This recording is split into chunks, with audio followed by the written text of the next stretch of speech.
야고보서 1장 19절에서 27절까지 제가 대신 봉독해 드리도록 하겠습니다. 내 사랑하는 형제들아, 너희가 알지니 사람마다 듣기는 속히 하고 말하기는 더디하며 성내기도 더디하라. 사람이 성내는 것이 하나님의 의를 이루지 못함이라. 그러므로 모든 더러운 것과 넘치는 악을 내버리고 너희 영혼을 능히 구원할 바 마음에 심어질 말씀을 온유함으로 받으라. 너희는 말씀을 행하는 자가 되고 듣기만 하여 자신을 속이는 자가 되지 말라. 누구든지 말씀을 듣고 행하지 아니하면 그는 거울로 자기의 생긴 얼굴을 보는 사람과 같아서 제 자신을 보고 가서 그 모습이 어떠했는지를 곧 잊어버리거니와, 자유롭게 하는 온전한 율법을 들여다보고 있는 자는 듣고 잊어버리는 자가 아니요 실천하는 자니 이 사람은 그 행하는 일에 복을 받으리라. 누구든지 스스로 경건하다 생각하며 자기 혀를 재갈 물리지 아니하고 자기 마음을 속이면 이 사람의 경건은 헛것이라. 하나님 아버지 앞에서 정결하고 더러움이 없는 경건은 곧 고아와 과부를 그 환난 중에 돌보고 또 자기를 지켜 새 속에 물들지 아니하는 그것이니라. 아멘. 오늘도 예배하시는 우리 모든 성도분들에게 주님의 은혜가 함께 하시기를 축복합니다. 감사한 것은 매일매일 저희들의 눈과 귀를 좀 어지럽게 만드는 여러 가지 사건 사고들, 안 좋은 소식들이 들려오고 있음에도 불구하고 하나님께서 우리 하저교회 모든 지체들을 사랑하시고 또 지켜봐 주셔서 우리가 그리스도인으로서 하루하루를 살아갈 수 있다는 것을 매일매일 깨닫게 됩니다.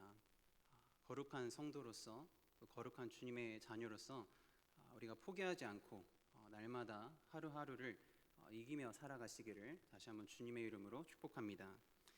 저와 여러분들이 함께 나누고 있는 이 야고보서 말씀은 이 세상을 살아가는 그리스도인들에게 필요한 지혜를 알려주는 책입니다.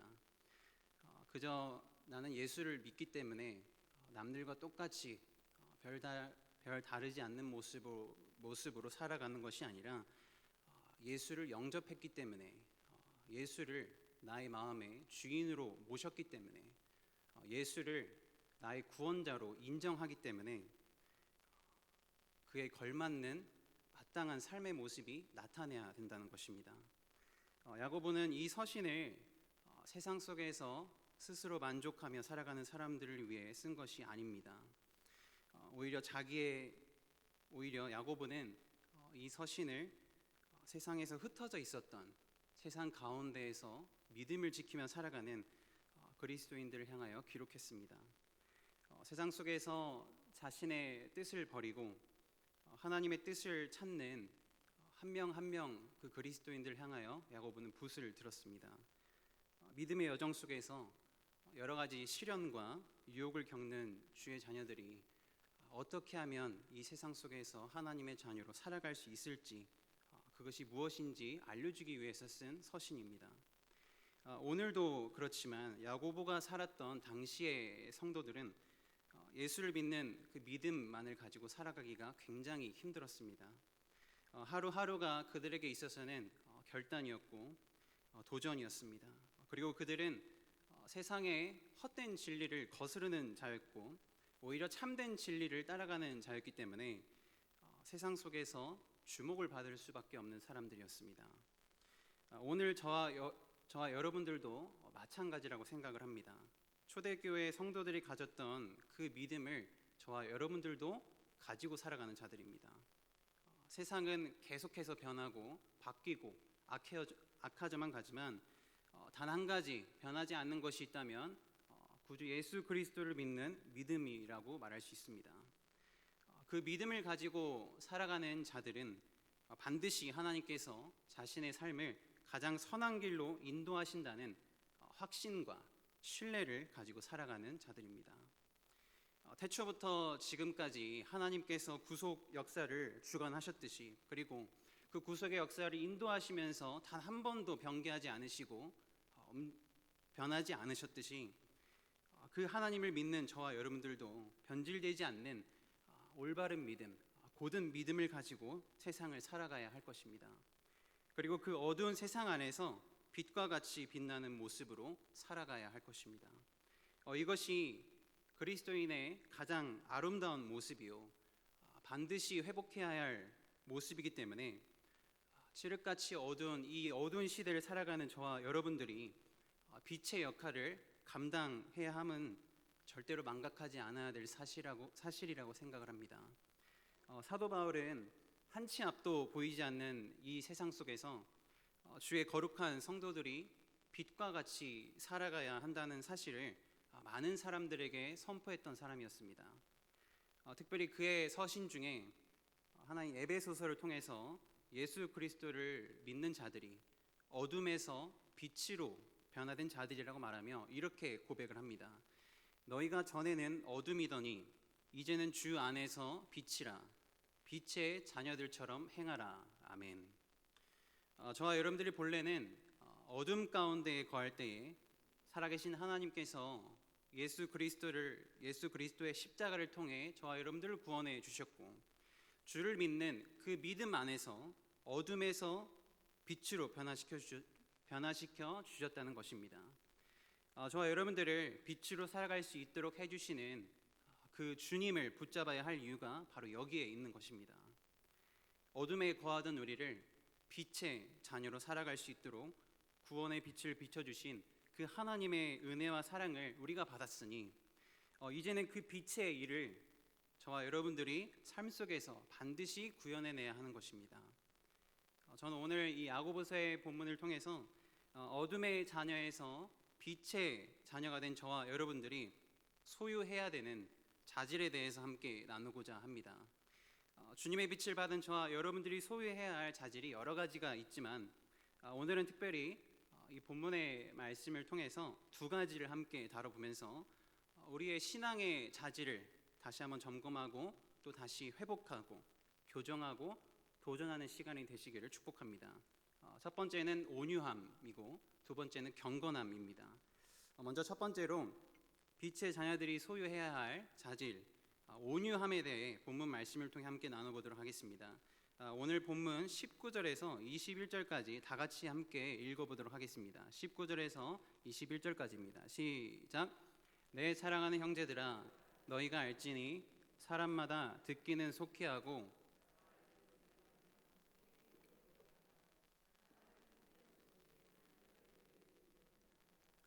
그러므로 모든 더러운 것과 넘치는 악을 내버리고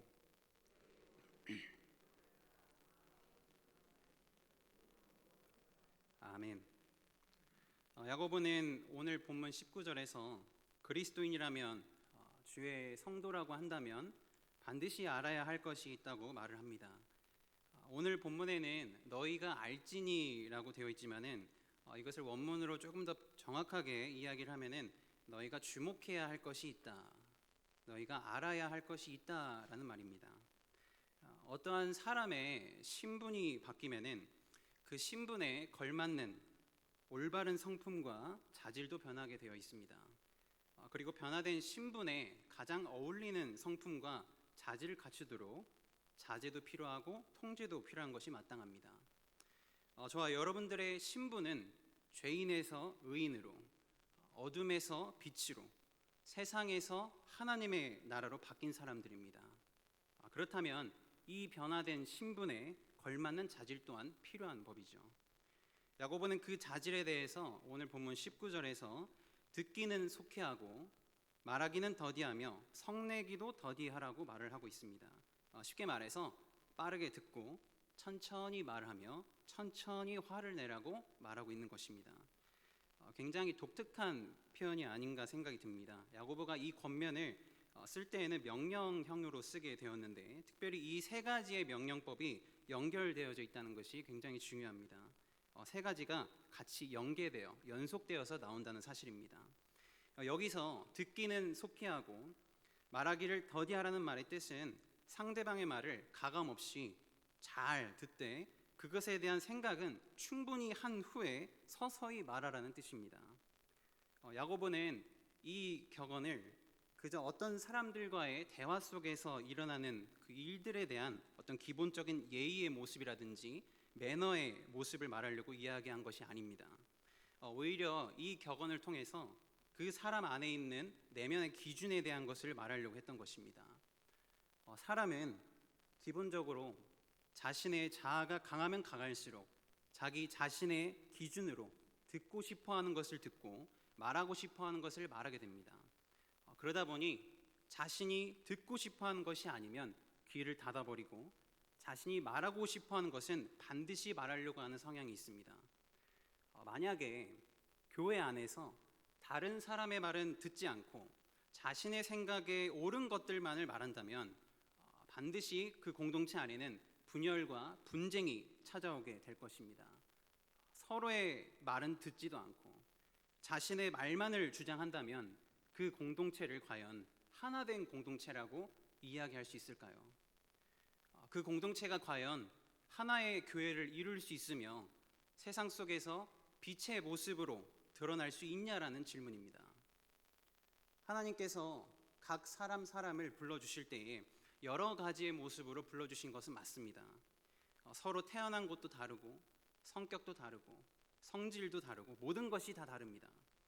그런데 참 놀랍게도 성경은 하나님께서 모든 것이 다른 각각의 사람들을 예수 그리스도를 믿는 그 믿음 안에서 하나의 공동체로 이루어 가시는 분이라고 말을 하고 있습니다. 즉 하나님께서는 분열을 조장하시는 분이 아니라 화합을 조장하시는 분이라고 말할 수 있습니다. 각각의 사람은 다른 사람이지만 예수 그리스도를 믿는 그 믿음과 그 믿음으로 말미암은 그 부르심이 같다는 것은 하나님께서 믿는 자들을 통해 합력하여 하나님의 놀라운 선을 이룬다는 말입니다. 바울은 이것을 가리켜서 에베소서 4장 4절에서 이렇게 말을 하고 있습니다. 몸이 하나요 성령도 한 분이시니 이와 같이 너희가 부르심의 한 소망 안에서 부르심을 받았느니라. 아멘.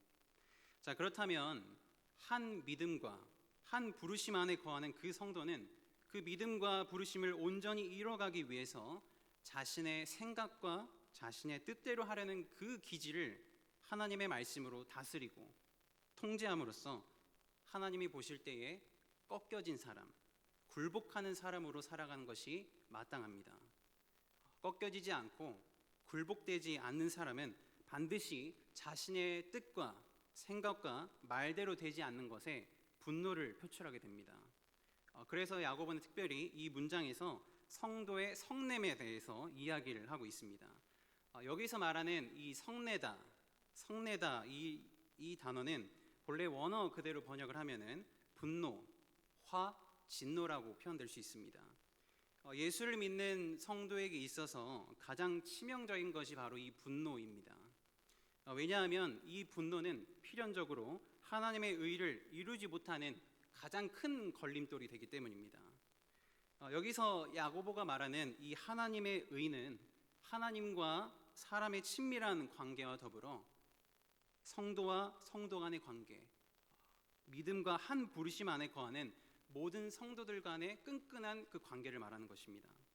하나님께서 예수 그리스도의 그 십자가의 복음을 통해서 이루신 그 생명의 관계를 가리키는 단어가 바로 이 하나님의 의라는 단어입니다. 그 생명의 관계는 첫째로 하나님과의 관계이며 둘째로 이웃과의 관계를 의미합니다.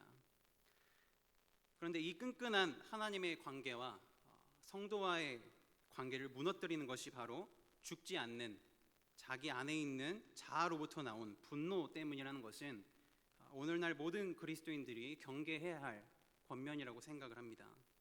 이것은 마치 도미노가 넘어지는 것처럼 묘사를 하고 있는데 야고보는 성도가 자신의 기준과 뜻과 생각을 버리지 않고 자신의 자아를 죽이지 않게 되면 반드시 그의 내면 가운데 분노가 치밀어 오르게 되고 그 분노는 반드시 하나님의 의를 이루지 못하게 되고 그 분노로 말미암아 여러 가지 더럽고 추악한 것과 넘치는 악이 생성된다는 것을 지금 말하고 있습니다.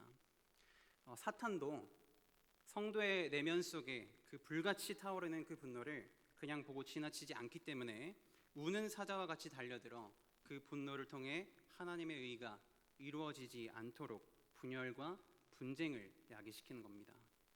그렇기 때문에 성도는 생명의 이 관계를 끊어내려고 하는 사탄의 계략과 술수를 깨어 대적해야 하는 것입니다. 이러한 사탄의 회방과 성도들 간의 분열과 분쟁을 막기 위해서 오늘 야고보는 21절의 말씀처럼 마음에 심어진 그 하나님의 말씀을 온유함으로 받아들여야 한다고 말을 하고 있습니다. 여기서 이 온유라는 말의 어원을 좀 찾아보면은 마치 사나운 짐승이 길들여진 상태, 고열로 인해 고통받는 환자가 진정된 상태, 갈증이 시원한 냉수로 말미암아 해소된 상태를 말합니다.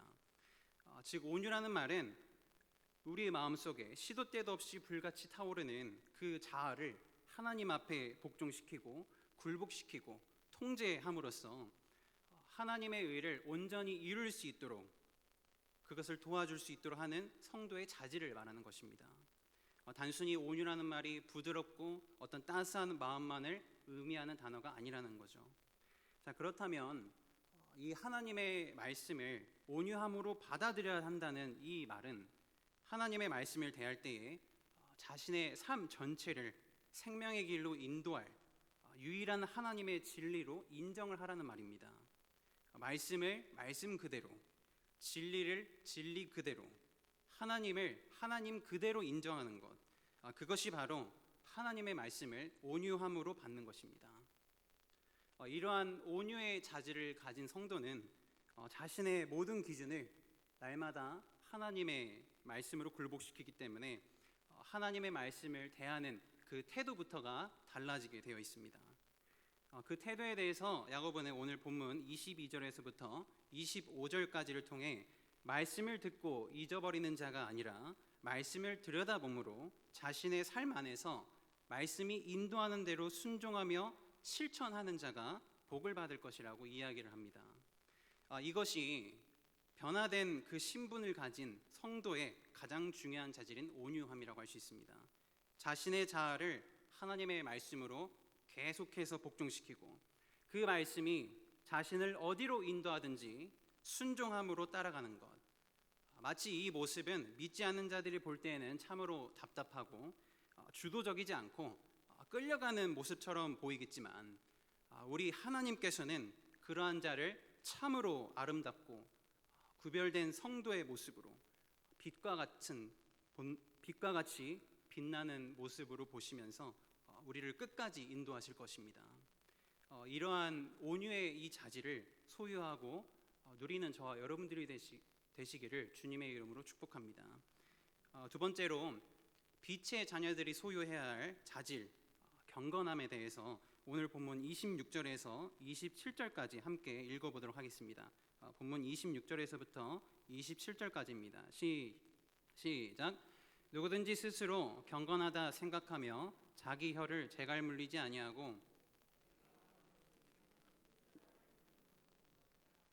하나님 아버지 앞에서 정결하고 더러움이 없는 경건은 곧 고아와 과부를 그 환난 중에 돌보고 또 자기를 지켜 새 속에 물들지 아니하는 그것이니라. 아멘. 야고보는 오늘 26절에서 스스로 경건하다고 생각하는 자, 이 사람에 대해서 말을 하면서 그것은 아주 철저한 자기 기만 행위라고 밝히고 있습니다. 반대로 말하면 자기 기만 행위를 하는 그런 사람들은 하나님께서 보실 때 결코 경건한 자로 보시지 않는다는 말입니다. 오늘 특별히 26절을 주목해 보시면은 경건이라는 단어가 두 번 등장을 합니다. 근데 이 단어의 쓰임이 조금 틀립니다. 맨 앞에 있는 스스로 경건하다 생각하면 여기서 쓰이는 이 경건이라는 단어는 하나님을 두려워할 때 쓰는, 경외하다 할 때 쓰는 그 경건의 단어입니다. 반면에 뒤에 있는 이 사람의 경건은 헛것이라 해서 여기에 쓰이는 이 경건은 신앙의 행위를 가리키는 단어입니다. 즉 이것을 다시 한번 정리를 하면은 하나님을 경외한다고 스스로 생각하고 스스로 여기면서 정작 자신의 말과 마음을 속이는 자들의 그 신앙의 모든 행위는 헛된 것이라고 말을 하는 것입니다. 정말로 하나님을 경외하고 정말로 하나님을 두려워하는 자라면 자신의 입술에서부터 나오는 그 모든 말과 자신의 마음에 품는 그 모든 것들도 하나님께서 받으시는 작은 예배라는 사실을 놓치지 않을 것입니다. 다윗은 시편 19편을 통해서 이 삶의 예배를 이렇게 표현을 하고 있습니다. 나의 반석이시요 나의 구속자이신 여호와여, 내 입의 말과 마음의 묵상이 주님 앞에 연락되기를 원합니다. 아멘. 다윗이 이러한 고백을 했던 이유는 하나님께서 자신의 아주 가장 깊은 그 내면, 가장 깊숙한 곳을 보시는 분이라는 사실을 알고 있었기 때문입니다. 사람은 겉으로 드러나는 어떤 외적인 것을 통해서 사람을 판단하고 가늠하지만 우리 하나님께서는 사람의 가장 깊은 그 중심을 보시는 분이라는 것을 다윗이 알고 있었습니다. 그렇기 때문에 다윗은 자신의 입으로부터 나오는 모든 말과 자신의 마음에서 묵상되는 모든 것들을 날마다 하나님 앞에 점검하고 하나님께서 자신의 삶의 모든 영역을 다스리시도록 구했던 사람입니다. 예배당에 나와서 예배하는 것만이 하나님 앞에 드리는 예배의 전부가 되는 것은 아닙니다. 예배당을 벗어나서 시작되는 저와 여러분들의 삶 속에서도 하나님의 마음을 품고 하나님이 원하시는 그 삶을 살아내는 것이 오늘 야고보서를 통해 저와 여러분들에게 말씀하시는 참된 경건의 모습입니다. 하나님이 저와 여러분들의 삶을 주도해 나가시도록 그대로 내어드리고 그리스도 예수의 그 순수한 마음을 품고 세상에서 가장 연약한 자들을 돌보며 세상의 가치에 물들지 않는 것이 오늘 야고보가 말하는 성도의 자질인 것입니다. 여러분, 성경에 수많은 인물들이 많이 나오죠. 그 중에서도 온유함과 이 경건함을 가지고 세상을 올바르게 살아갔던 인물을 한 명 뽑자면 여러분들 누구를 뽑으시겠습니까? 침묵하실 줄 알았습니다. 저는 만약에 성경에서 온유함과 이 경건함의 자질을 잘 삶 속에서 구현해냈던 사람을 한 명을 뽑으라면 저는 다니엘을 뽑을 것입니다. 여러분, 우리가 다니엘서를 한번 깊이 읽어보시면은 수면 위로 한 가지 사실이 드러나고 있는데 그게 어떤 거냐면 다니엘을 봤을 때에 그의 삶에 흠이 보이지 않을 정도로 하나님과 세상 앞에서 너무나도 의롭게 살아갔다는 것입니다. 이 다니엘은 너무 특이하게도 4명의 왕을 가장 가까이에서 섬겼던 아주 놀라운 사람이었습니다. 그것도 모두 이스라엘의 왕도 아니었고 이방의 큰 제국을 담당했던 왕들이었습니다. 우리가 한번 기억을 좀 더듬어 보면 먼저 바벨론 느부갓네살 왕을 처음으로 섬기게 됩니다. 그리고 두 번째 왕은 바벨론의 마지막 왕이었던 벨사살 왕이었습니다. 그리고 세 번째는 메데 다리오 왕이었고요. 마지막 4번째 왕은 바사의 고레스 왕이었습니다. 이스라엘 사람으로서 이방의 큰 제국을 제패했던 이 엄청난 4명의 왕을 섬기면서도 다니엘은 자신의 온유함과 그 경건함을 끝까지 지켰던 사람이었습니다. 왕들은 계속해서 변하고 제국은 계속해서 변화해도 다니엘의 신앙은 변하지 않았습니다. 하나님을 몰랐던 왕들을 가장 가까이에서 섬기면서도 하나님을 향한 그의 신앙은 오히려 깊어져만 갔다는 것이죠. 다니엘을 통해 오히려 하나님의 살아계심이 제국의 왕들에게까지 나타나게 되었다는 것입니다.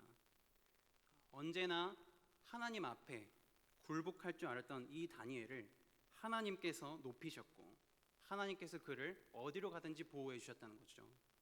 언제나 하나님 앞에 경건의 삶을 살았던 이 다니엘을 하나님께서는 그가 어디로 가든지 형통하게 이끌어 주셨습니다.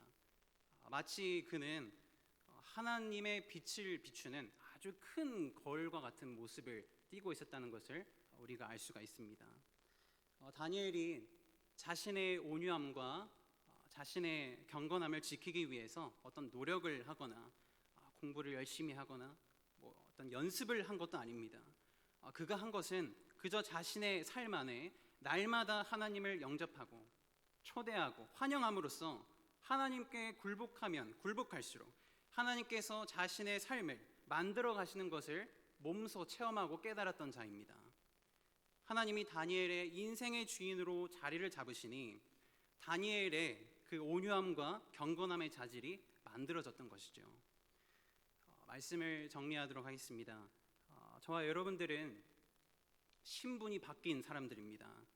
죽음에서 생명으로, 죄인에서 의인으로, 어둠에서 빛으로 변화된 사람들입니다. 우리는 교회에서뿐만 아니라 세상 속에서 그리고 가정 안에서 빛과 같이 살아가야 하는 자들입니다. 여러분들이 있는 그곳이 하나님께서 부르신 곳이고 여러분들이 있는 그곳이 하나님께서 역사하시는 곳입니다. 그곳에서 온유함과 이 경건함을 가지고 날마다 하나님의 말씀에 굴복하며 살아가시기를 축복합니다. 우리가 하나님께 굴복하면 굴복할수록 하나님께서는 저와 여러분들의 삶을 통해서 하나님의 의를 반드시 이루어 나가실 것입니다. 우리가 하나님 앞에 낮아지면 낮아질수록 하나님께서는 저와 여러분들을 반드시 높이실 것이고 하늘의 빛과 같이 빛나도록 역사하실 것입니다. 우리가 하나님의 마음을 가지고 살아간다면 우리의 삶 속에 참된 경건함의 이 모습이 반드시 나타나게 될 것입니다. 교회에서, 세상에서, 가정에서, 일터에서 빛의 자녀로 살아가시기를 주의 이름으로 축복합니다. 마땅히 우리가 갖춰야 할 성도의 자질, 온유함과 경건함을 가지고 우리 주님께서 말씀하신 빛과 소금의 역할을 온전히 감당해내시길 축복합니다. 예수 그리스도께서 이미도 이 땅에 오셔서 온유함과 경건함의 모든 모습들을 우리들에게 모범을 보이셨듯이 그 예수를 따라가는 제자들, 저와 여러분들이 날마다 예수님을 닮아가시기를 주님의 이름으로 축복합니다.